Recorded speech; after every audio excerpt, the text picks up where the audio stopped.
In this episode of Negative Modifier, we were playing the game Kult Divinity Lost. Kult Divinity Lost by design involves content, themes, and situations that may be uncomfortable or triggering for some listeners, and is most definitely not suitable for all audiences. Listener discretion is advised, and we really do mean that this time.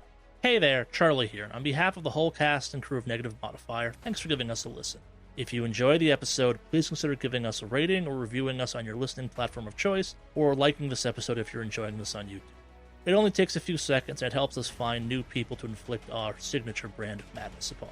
If you want to support the show, consider supporting us on Patreon. And if you're looking to chat with the cast, other listeners, or get the most up-to-date news about the podcast, check out our Discord channel. Both are linked down below in the show notes. And with that all said...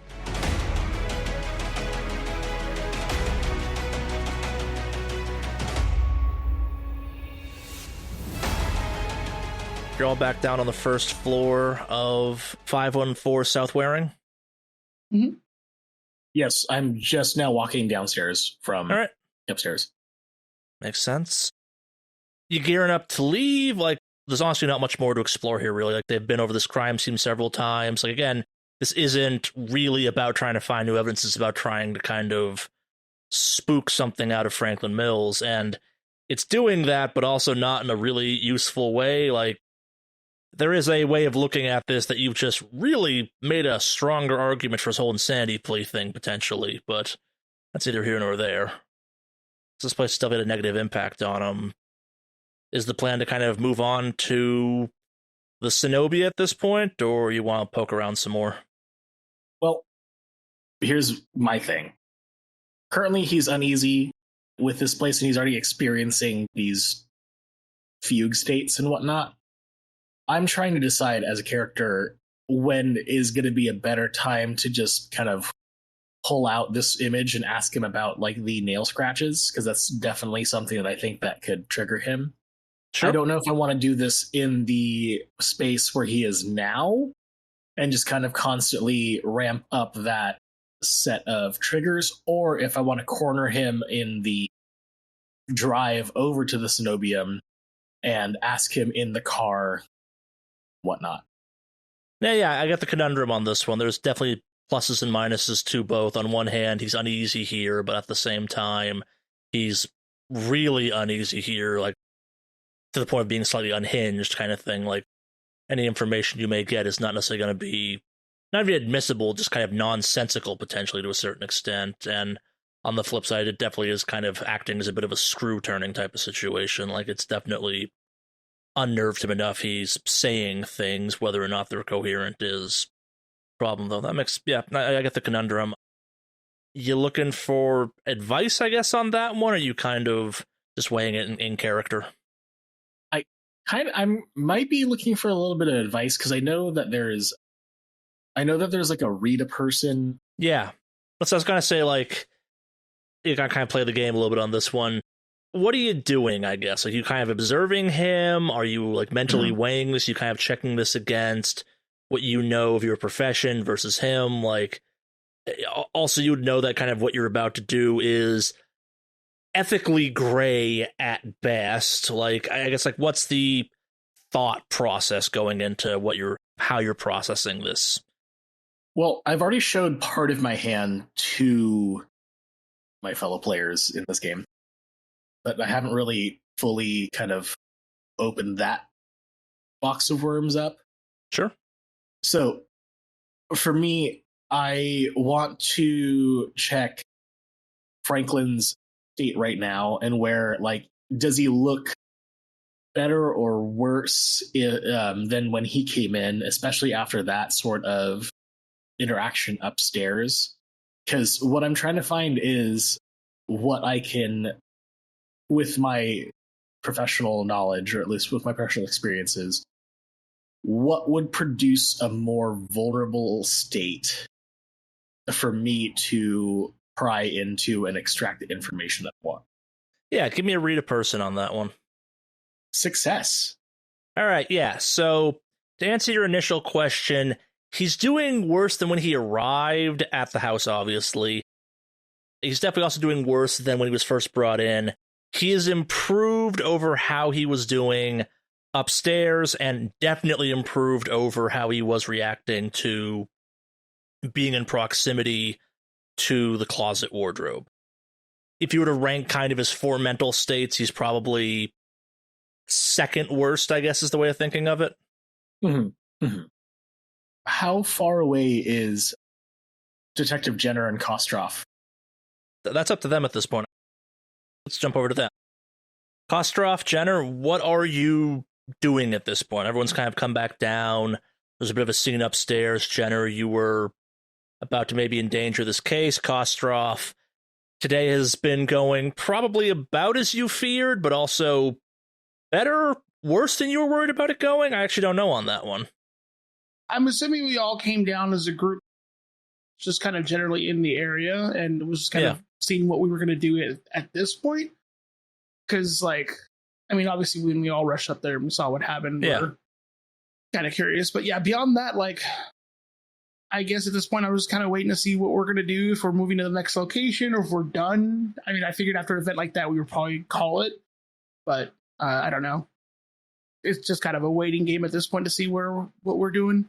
Yeah, a heavy dose of kind of going with the flow, if you will. Yeah. Makes sense, yeah.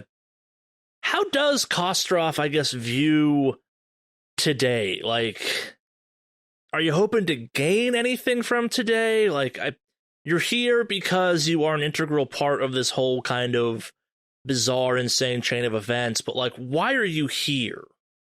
I guess, like, motivation-wise, like, I was hoping maybe there was something in this case that would help either justify or maybe, like, prove my details, or say at least my recollection of the events were, to kind of, like, I guess kind of like clear my name. Because it's, I mean, not that I'm like being held guilty, but like, I mean, I was like put on leave, and it's this whole kind of just like vague, not 100% really sure what's going on. And obviously everyone thinks I'm like, the story of what I've kind of presented seems a little bit far-fetched. No, I guess to kind of jump directly from you to Jenner right now, not everyone here thinks you're innocent or kind of that you're actually telling the truth. Yeah. Other than just confronting the guy, it's kind of a search for vindication, if you will. So, yeah. Yeah, makes sense. Yeah, because at the end of the day, like, if I can clear my name, get back to, you know, doing my job and ultimately take care of my family. Those are my biggest, like, factors. It's like, I just want to get back to Dominic and my wife. So I'm just kind of like trying to get my validation, trying to get this all sorted out so I can go back to doing my job and take care of my family. That's my goal. Makes sense. And Jenna, where are you at through all this? Like, obviously you kind of gave into it a little bit upstairs, but... Yeah, I'm a little off put, but I'm sort of used to dealing with what Jenner would consider crazy. And, you know, this kind of fits into that.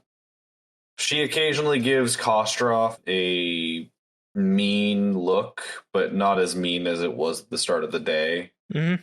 She seems to be more distracted with Mills because, well, in the moment she hadn't realized she was doing it, but she's afraid that if she jeopardizes the case and he doesn't go away, she'll blame it on herself.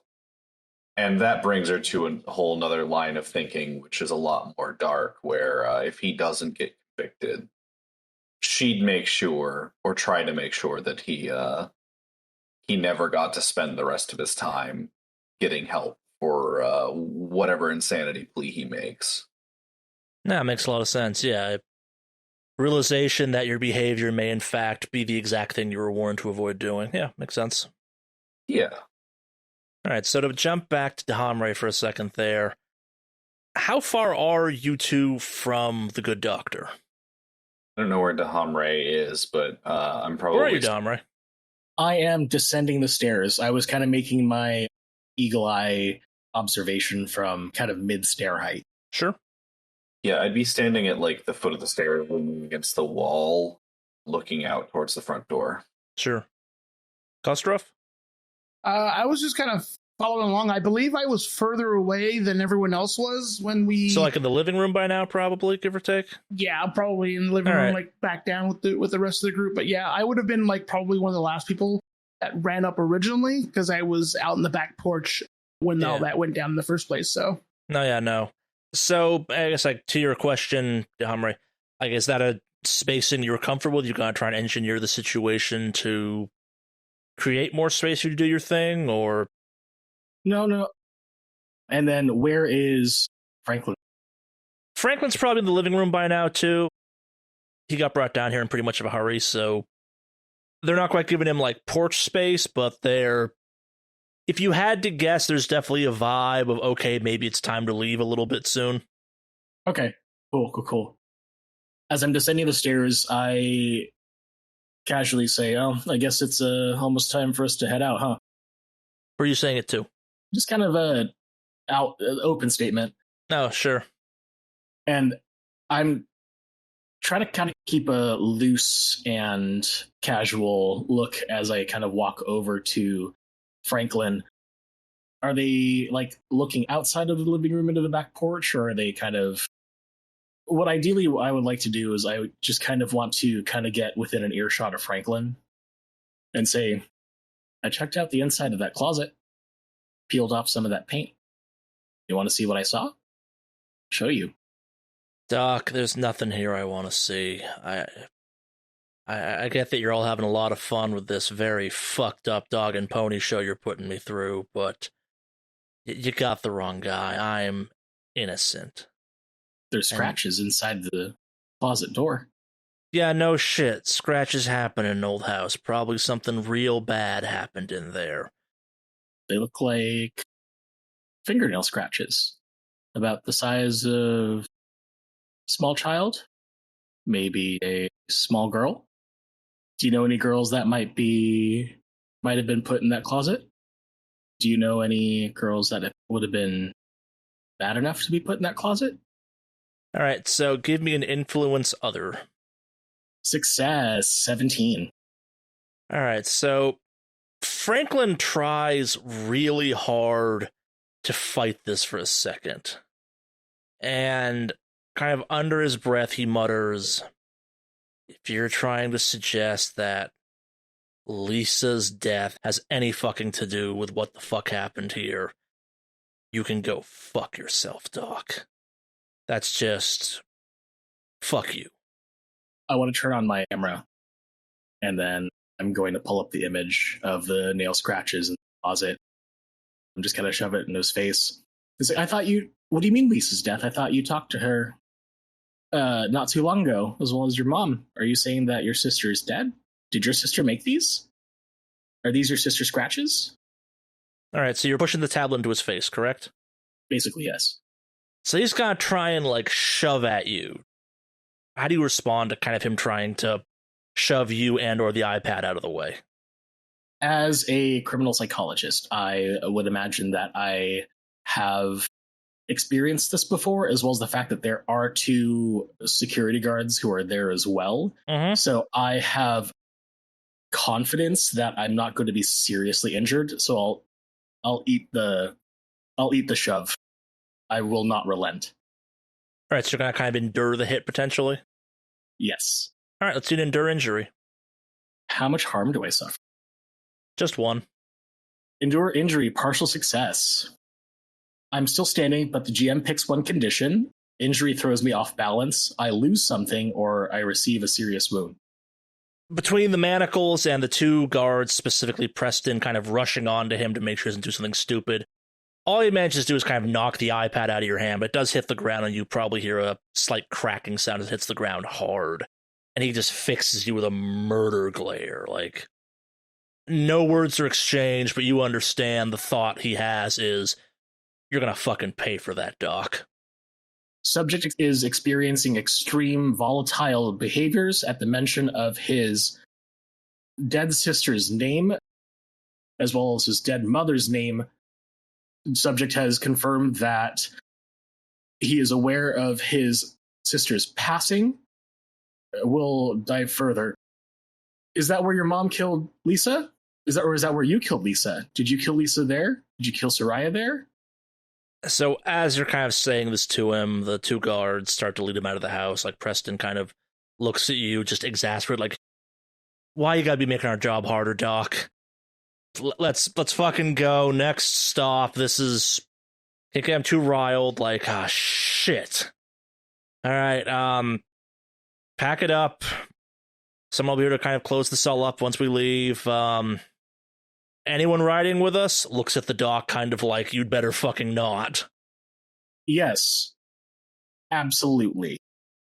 Grits his teeth and kind of stares at you, just pissed as all hell. Give me an influence others. Success with a 19. You do not want to be denying the person who is not only writing up Franklin Mills's psychological report access to Franklin Mills, nor do you want to deny access to Franklin Mills, the person who is writing your fellow officer's psychological evaluation, lest he not be returned on duty. Are you going to be the people that prevents Kostroff from getting his job back? Preston lets out a long, just slow sigh. Sure, fuck it. Whatever, Doc, you can ride with us. Looks at everyone else. You two? Jenner's just gonna give Preston a look like, do you want help?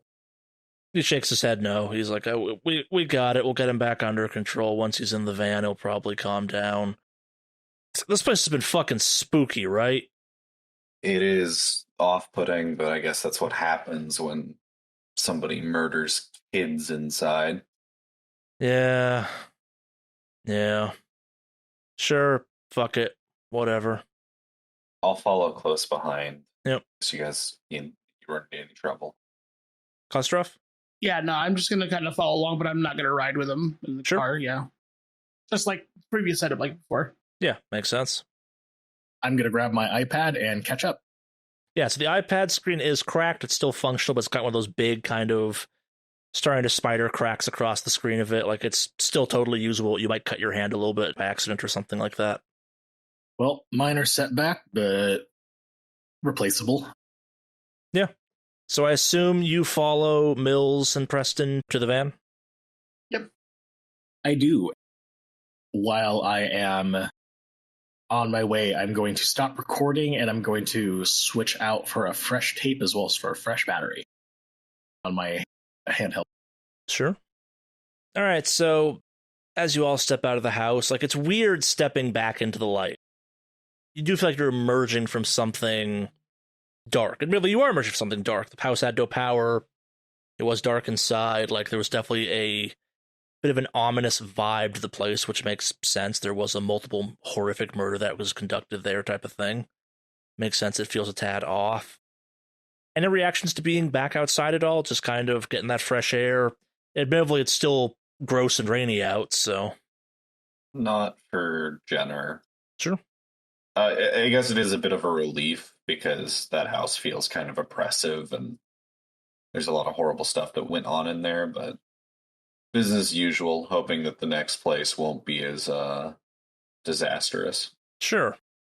Now, so as you kind of step outside and get some air, you notice across the street, kind of hiding behind a lamppost, a small 11-year-old girl in a pink padded jacket, just kind of standing there, peeking around it at you all emerging from the house. Say that again? I mean, Jenner notices a small girl just kind of watching you all leave the house. Yeah. Like, it's a suspicious sight, I guess. Like, admittedly, nothing about this is not attracting attention. Like, you are indeed escorting a person in shackles through a suburban neighborhood, after all. Like, that's gonna draw some attention for anyone lucky enough to be outside during this not-so-great weather. Yeah, I mean, Jenner's just gonna shout to her. She says, go inside. Gonna catch a cold. Kostroff to Hamre, there's no one there. You're alone on the street, or at least you, Mills, and the escorts. You're the only people there. I do like a look around, like to see if maybe I'm missing something. So I kind of just like, huh. And I look back at Jenner and I'm like, who are you talking to? And then I look back kind of in that direction that they're looking at. Yeah, Dinner kind of like looks to Kostrov and then back to where the girl is. And she'll say, yeah, there was a kid out here. Fucking this weather. I mean, kind of parents are going to let them out here. She's going to get sick, pneumonia or something. I just kind of look over at Jenner and go, all right. And I continue on my way. Definitely with a confused look on my face for a second. Yeah, it looks like Jenner's about to say something, but she stops herself and heads to her car. Makes sense. About 2/3 the way to the van, Preston gets a phone call, kind of answers it, looks around, swears a couple times out loud, looks at their escort and goes, I guess you're staying here. They're going to send someone to pick you up. Apparently we're short-staffed and you got to go back ASAP. So looks at Franklin Mills. Guess it's just me, you, and the doctor riding to the Cenobia. So, yeah. You still want to ride with us, Doc? Well, he's going to be kept in his restraints, so this should be fine. Shrugs at this. Yeah, sure, whatever. Guess you can ride shotgun for this. Shotgun? Oh, no. And I'm going to seat myself across Franklin Mills in the car. He looks at you a little disgusted, shrugs. You see him kind of put something into one of his ears and gets in the driver's seat, starts the car, and you're off. Jenner, Kostrov, I assume you both follow at this point, or any stops you make before you go to Cenobia, or nah? When we leave the house, I actually want to check my phone. I'll pull off the side and check my phone and message my wife again, because just kind of be like, hey, it's gonna be a little while. Do you want me to pick up anything on the way home, kind of thing? Yeah, so a couple seconds pass and Amy texts you back. I understand completely, dear. Anything you need, today is as much as it can be about you. You're so brave to be doing this, and we love you and support you through all of this. I read the message and I'm a little bit caught off guard because I did ask hey, do you well, I'll just kind of I have a little weird odd moment processing it. Well, I do appreciate it. I kind of okay, thank you. I appreciate it a lot. Is there anything you want me to pick up on the way home? You guys hungry? Anything like that? When I'm done, send message. You get a text back. I'll think of something. I could also cook if that would make you happy. And it says, sounds good.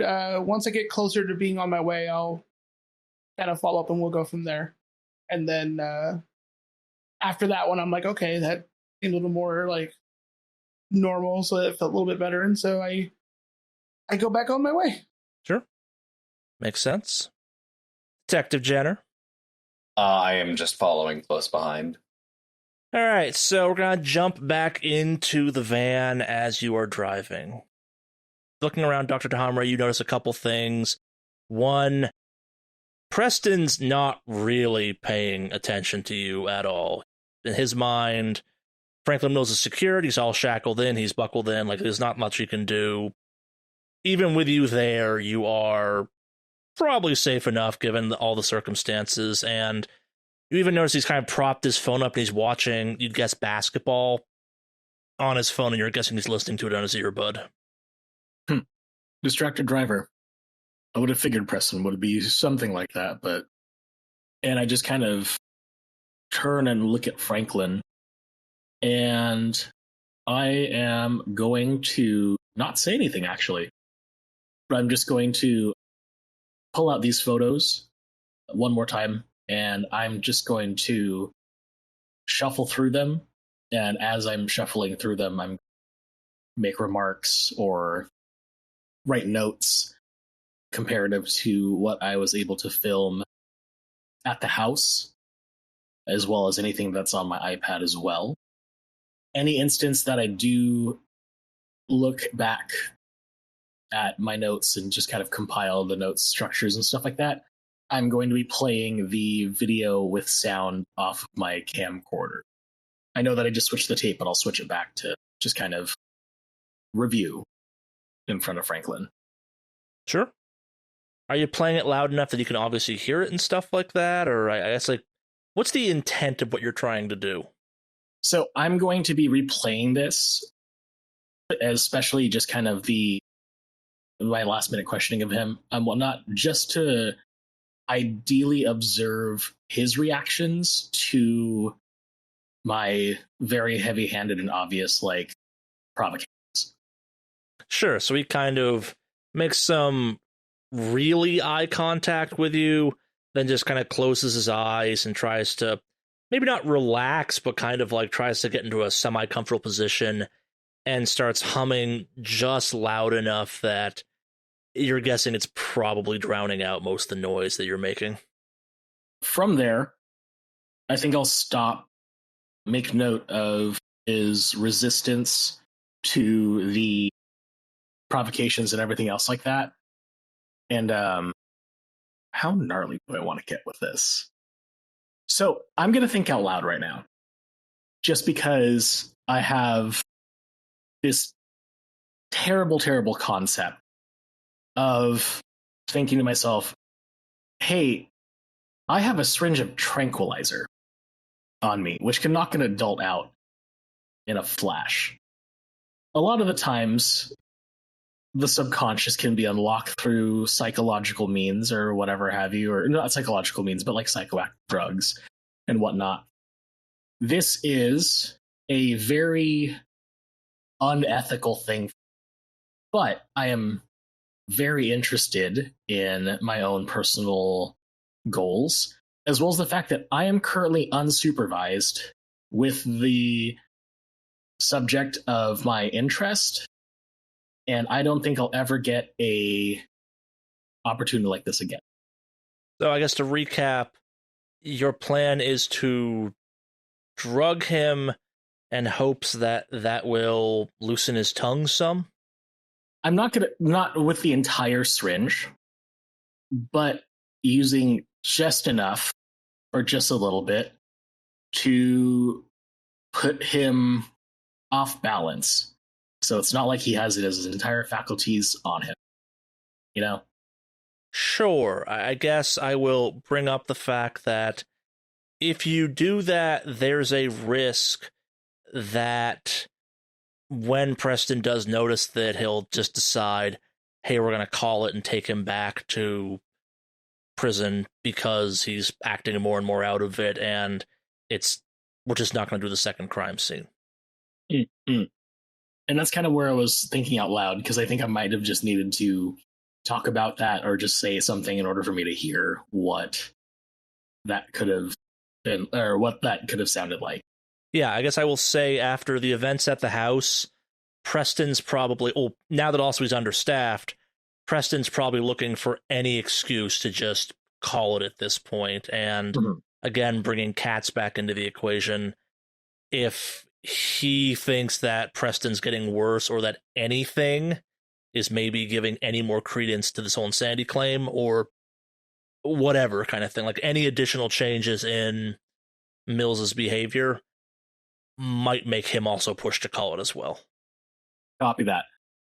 So instead of all that, I think I am going to sit back and spend this entire drive just observing Franklin and kind of noting any kind of tics or whatever have you, if he's more agitated towards silence, if he's more agitated towards any kind of like noise or bumps in the road or anything else like that, but getting like a really good like understanding of his reaction to stimuli.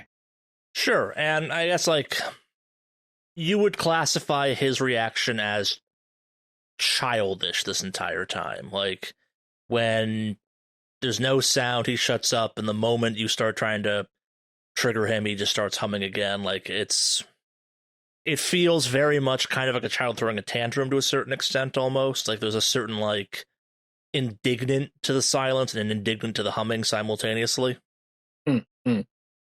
I spy, with my little eye, something brown. Does that get a reaction from him?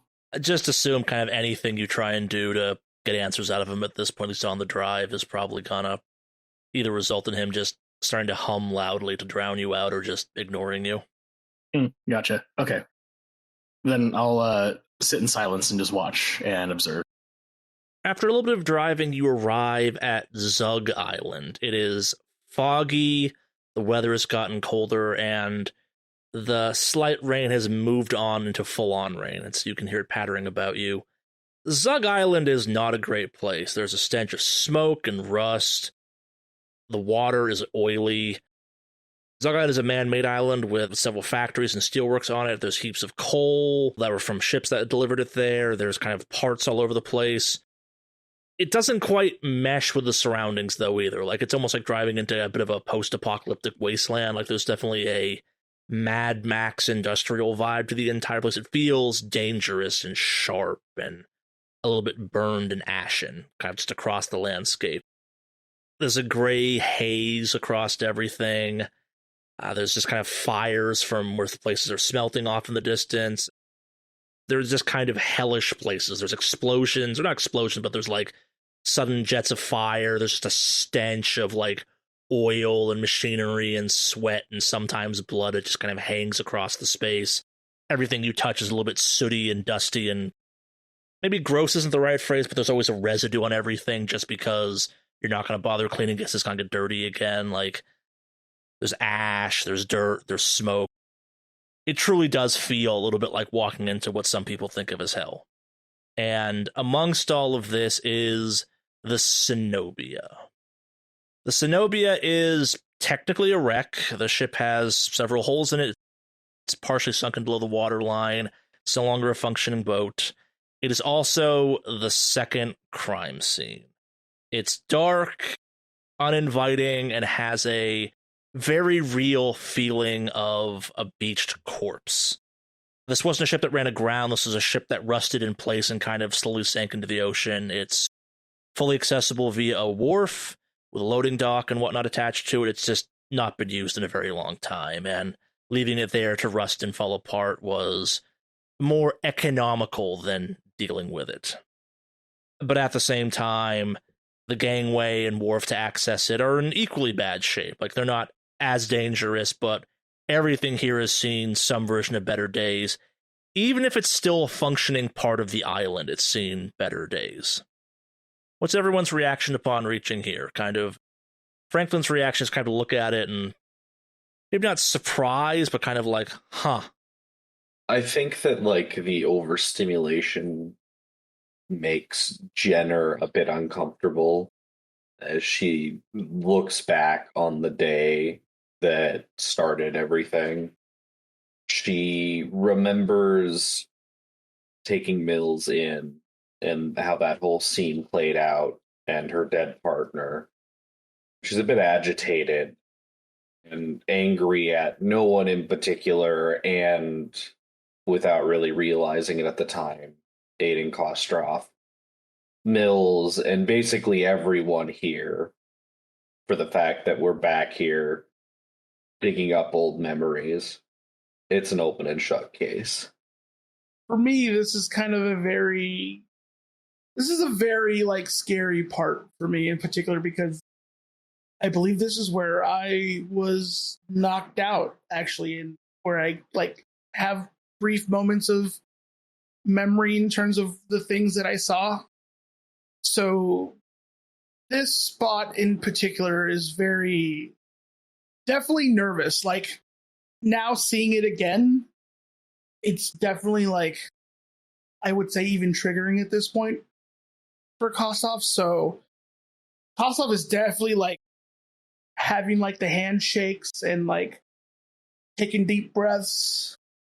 Definitely on edge, really nervous, just maybe even like pacing back and forth. Visually, like if he can't pace back and forth, like if he's sitting down or something, his body's trembling, his hands kind of just shaking. There's a certain amount of unrest and anxiousness just simply being here. No idea what's going to come up if even then he chooses to get on and kind of explore in there with them. But yeah, a lot of tension, a lot of nervousness, for sure. Makes a lot of sense. Might even have a couple beads of sweat coming down my face, even. Like, It's a lot. Domre?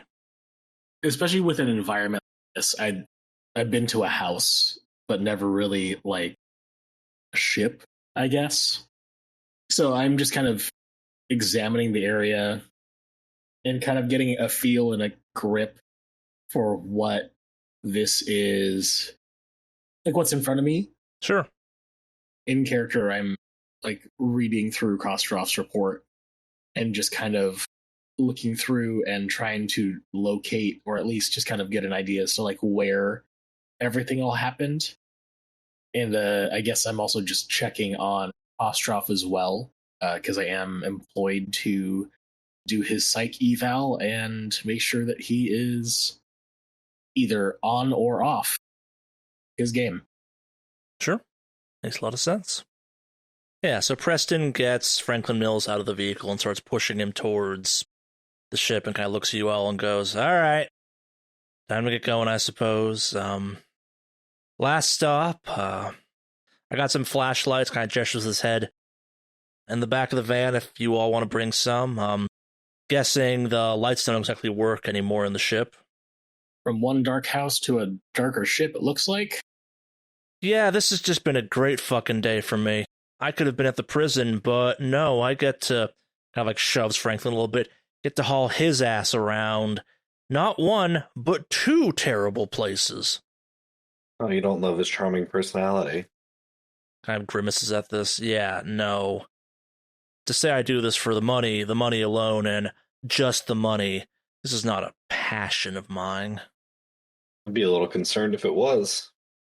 Smirks at this. Yeah. We all gotta pay our bills somehow. Speaking of passions, who won the game? Blinks looks at you confused. I don't know what you're talking about, Doc. You were watching a game while we were driving. Curiosity, who won? His eyes kind of dart to Katz real quick, darts back to you. No, I was just driving. Again, it's been a long day, Doc. Your mind's probably playing some tricks on you or something. It's stressful and kind of shoves Franklin again. And Mr. Personality here is just the best. Well, I will get myself a flashlight. I will do the same. All right. So you head into the Cenobia? Indeed. All right. So getting there takes a few minutes. Like you have to climb several stairs and like not ladders, but ship stairs that kind of like halfway between a stair and halfway between a ladder. You go up several levels to get there, and the entire time you're doing this, just this cold wind is whipping past all of you as you're doing this. As you get closer and closer to the ship, it just smells of stagnant seawater. I guess stagnant Great Lake water is more accurate. Oil, rust, metal decay. Like, if you thought the area around the ship smelled bad, as you get closer, it's all that just intensified a little bit more with each kind of foot you get closer. And yeah, you find after we'll call it about 10 minutes of kind of getting through the space, you find yourself on the Cenobia. You're free to poke around some. There's really not much to the Cenobia. It is a large industrial ship. You know that there's kind of really only 2 points of interest as far as you're concerned.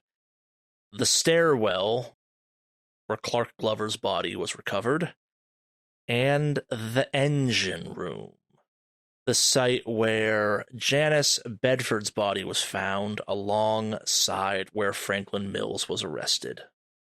Where do you guys want to start? I mean, you'll have to go through the stairwell to get to the engine room, probably. If we need to get to the stairwell to get to the engine room, do you want to shift my focus from Franklin Mills just for a second onto Kostrov? Sure. Kostrov, you're on the ship. You're about to go down into the ship. How are you reacting?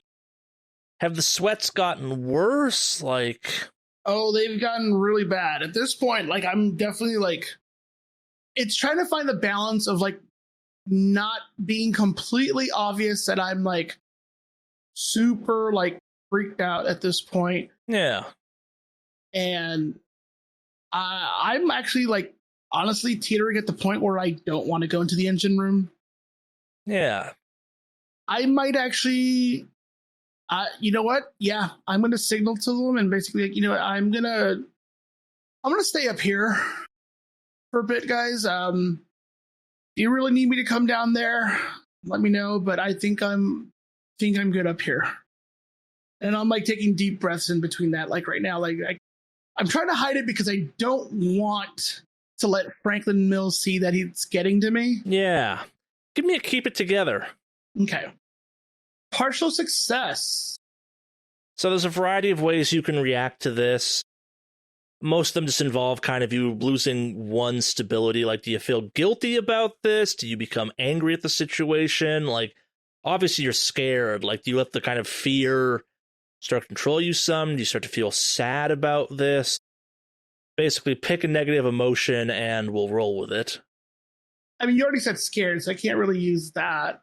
I mean, you can always be more scared, I guess. Like, it's one of those ones where, as you were describing, you're kind of teetering on that, like, giving into it point. Like, I think Tasha's done a great job of holding it together so far, but, like, this is definitely, I think any normal person would kind of find themselves back in this situation. There would be, like, I'm not happy to be here because I'm scared, but, like, there's the wolves in your back of your mind that you're really scared of getting to you. I'm definitely going to go with guilt-ridden. Sure. So how does this guilt manifest? Like, I know you said you wanted to stay up top, but, like, do you feel guilty that you're doing that and feel compelled to kind of stay with the group? Like, do you stay up top and start beating yourself up over this? Like, how does this guilt play out?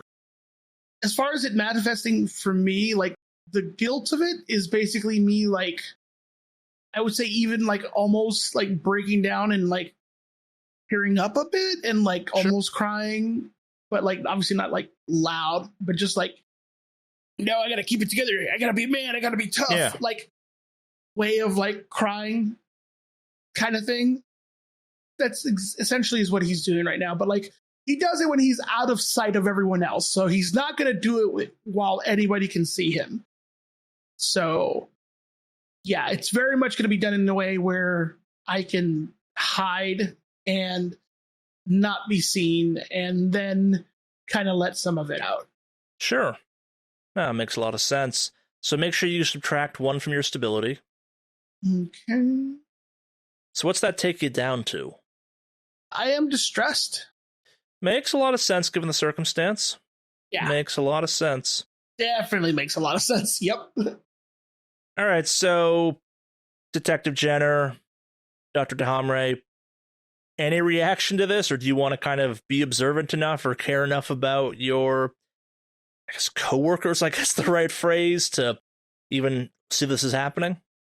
Jenner thinks a moment about being cruel and prompting him to basically say that he needs to come along or they're going to take his badge away. But she thinks better of it. All right. Maybe not because she feels bad for him, but because maybe she wants that to happen. Makes sense. Dr. Domry is walking along until she just stops at one of the steps, takes a deep sigh, and starts heading back upstairs. So speaking of the doctor, as you're getting close to the top, you get a text message. I check to see what the text message is. It's a simple text message. It reads, "I'll be right over. We need to talk." It's from someone named Dermont.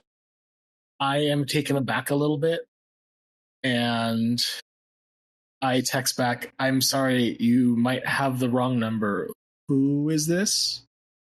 Again, you get that kind of recipient not found response. So for reference, you're walking back up the stairs back to the surface, right? Correct. All right, so for a split second at the top of the stairs, you see 4 silhouettes, and they're backlit by kind of the smelting fires and just the general awful of the island. It's just a blink of an eye.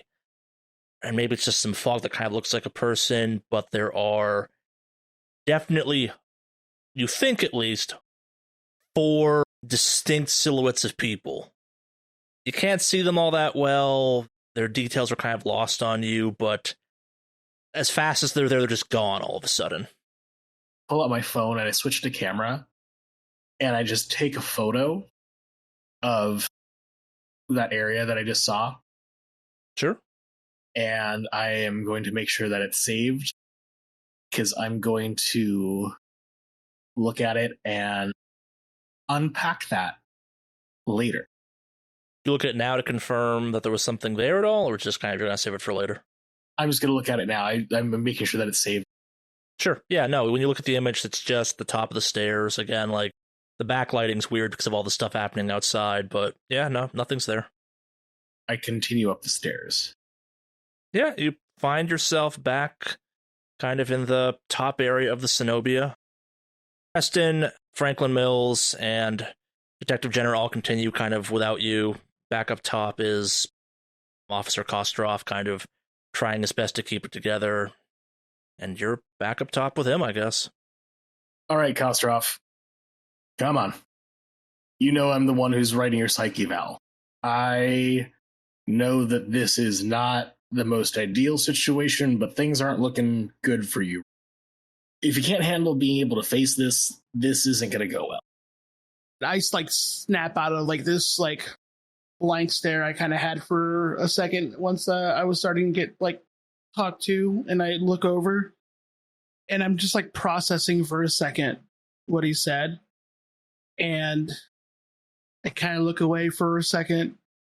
I take a deep breath, and then I look back over and say, all right, okay. Okay, all right. And I start walking towards the doctor, and as I'm walking over, I make the comment, I will say, Doc, your bedside manner is kind of dog shit, by the way. And then kind of just stare at the entrance to head down to the engine room, take another deep breath, and make my way down slowly. I will follow him, kind of calling back out to him. I'm a state psychologist. What are they going to do? Fire me? Hopefully that helped just kind of lighten the mood-ish, but also defend myself, because I happen to quite like, and I think that I'm good at my work, and I walk down with him. All right, so we're all slowly walking towards the engine room? Yes. Yep.